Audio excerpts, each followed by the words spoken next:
हमरो मन करो हाँ कहे हमरो मन करो हाँ कहे जैबै देव घरा वाले ले चला फलानामा मांगबै बाबा से लालानामा ले चला फलानामा मांगबै भोला से लालानामा ले चला फलानामा।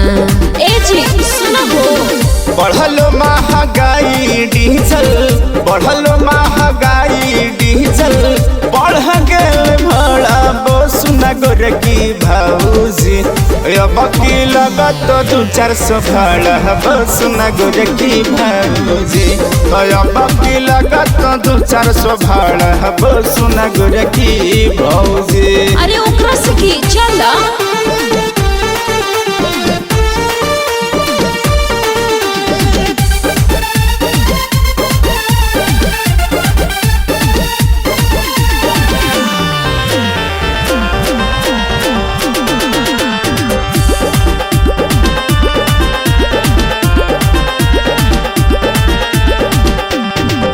देर जानी करो ड्राइवर बुझो परेशानिया जी नया नोहर ही अभी कसिया के जानिया जी।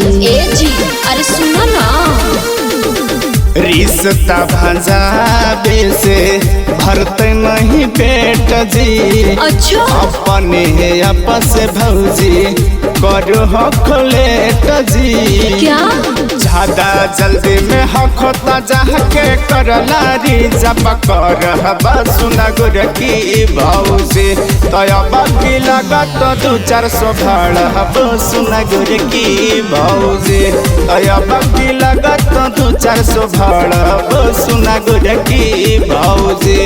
लगत तू देवर बेकार के हाँ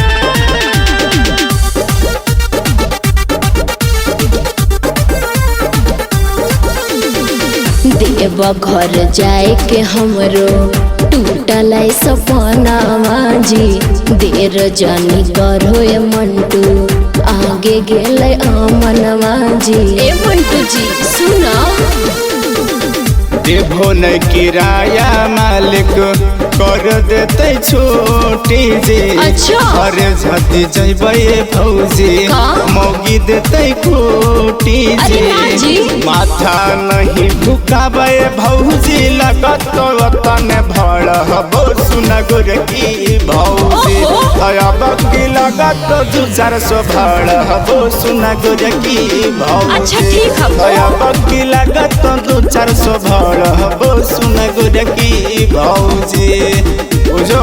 अच्छा ठीक है कोल्ला।